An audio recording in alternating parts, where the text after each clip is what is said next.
You're listening to the Full Court Press with your host, Drew Duncan. Don't you dare touch that dial.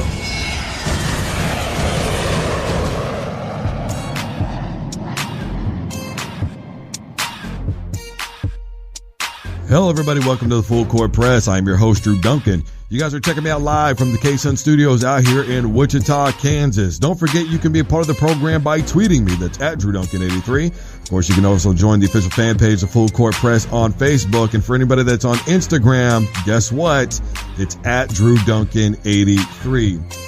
Great weekend of college sports right ahead of us.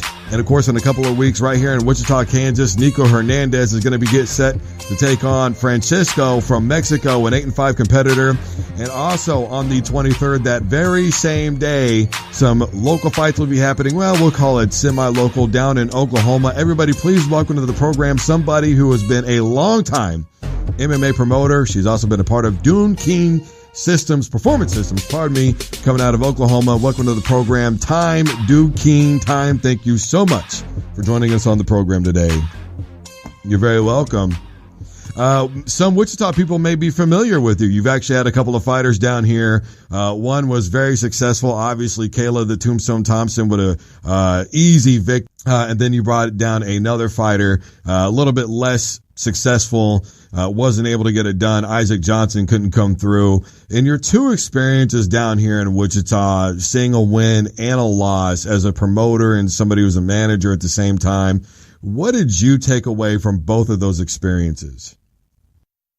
Well, I always appreciate EFC having us on the card. David Rickles is a great matchmaker and promoter, and he's easy to work with. And everybody in Wichita is really welcoming. I love that fan base down there.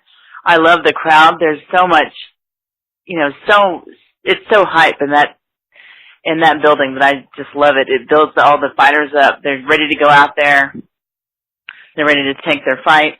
Kayla did really well, and we have another fight in the making right now. I can't speak too much on it because the contracts haven't been signed, but it's going to be for LFA, and the opponent is pending.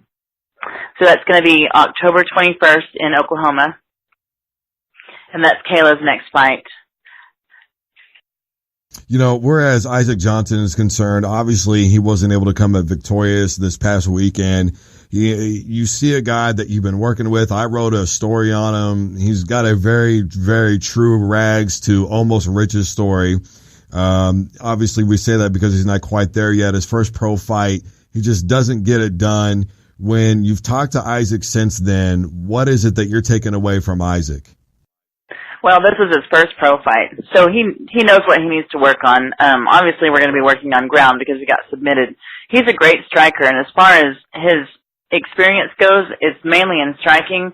So he's gonna be looking for some boxing matches, and he's gonna be working on ground. But he's really excited. He was glad to be on the EFC card, even with the loss. He doesn't care. He's gonna come back stronger than ever. When I've talked to him since then, he's focused. He's training.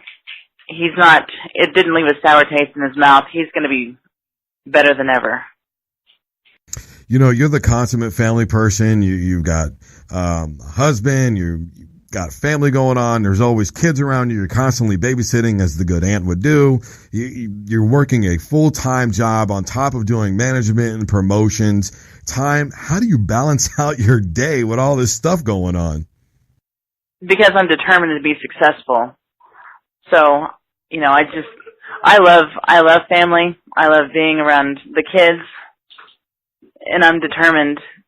I think they like coming to all my cards, coming to all my promotions. So they're my motivation. I've met your husband, obviously, and, I think that when he's at these fights, he may be having more fun than you because the entire time I'm watching you, you're trying to meet this person, you're talking to that fighter, you're looking to promote this person, what can we do for that guy?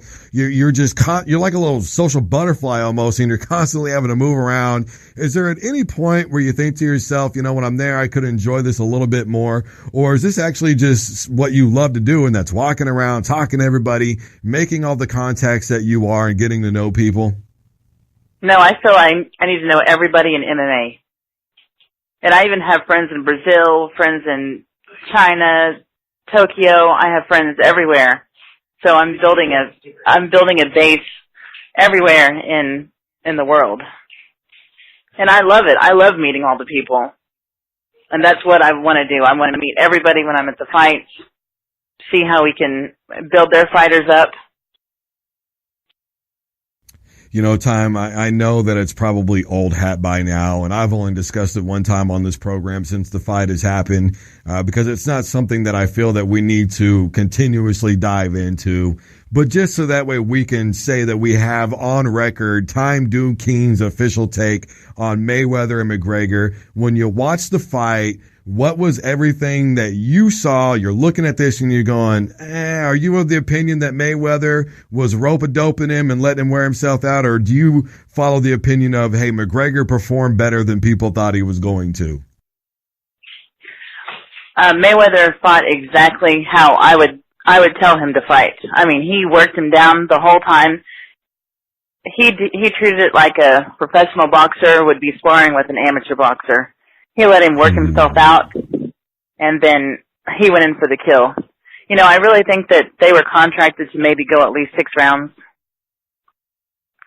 So they earned their payday. But, you know, I don't think that McGregor should have been in the ring with Mayweather. Are you but a he's got an conspiracy theorist, Thyme? No, not at all. I think that McGregor is a great marketing person. And I do think that he has some talent, but I think that he's gotten as far as he has because of his marketing skills. Do you wish that you had somebody that was a little bit more like that is just completely out there? You know, those people are such an anomaly. I mean, when you think about boxing, I think everybody goes right to Muhammad Ali, the way that he marketed. I think Roberto Duran, his intent wasn't to market the fight, but it ended up being that way, the way that he very first talked to Sugar Ray when they were getting ready for their first bout. McGregor hypes up every single fight that he's ever been in ever. Do you think that people maybe are just afraid to be that way? Or do you think that those people out there that go, you know, McGregor is kind of a clown act and we don't want that. I want all of my talking to be done in the ring. Well, you know, you have to have some people that market, not just talent, but people that also market themselves. So as a manager, yeah, I'd love to have a couple people that went out there and did their own marketing. McGregor has lines of people ready to fight him. So it's easy for him to find fights. Very well said. Obviously, Thyme, we don't have a lot more time here with you, but you do have a fight, as I made mention earlier in this segment, September the 23rd that's coming up. You made mention that you're still trying to fill that card. Right now, we think it's looking good, but what are some additions that you think you could use to make it even better? Oh, this card is going to be great. I've got 12 fights on the card, and this is in Atoka.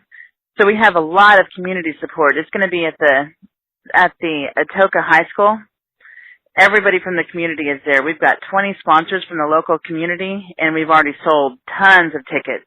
It's going to be a huge fight. I'm still looking for a 205 amateur, and always looking for the girls. I'm always looking for girls. Maybe you ought to hop in that ring, huh, Thyme? I'm thinking about it. If this spot gets any harder to fill, I'm going to have to cut some weight and get in there myself.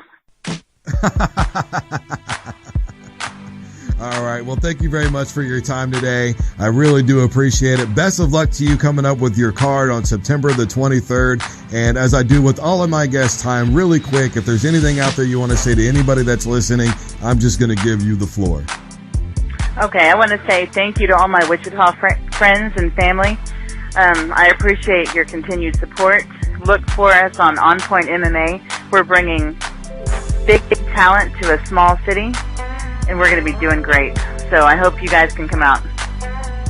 There you have it, everybody. That was Thyme Doonkeen from Doonkeen Performance Systems, a very busy lady in all regards. Best of luck to her coming up September the 23rd. Guys, we have a lot more show to get to. Obviously, we have a lot more college football to dissect.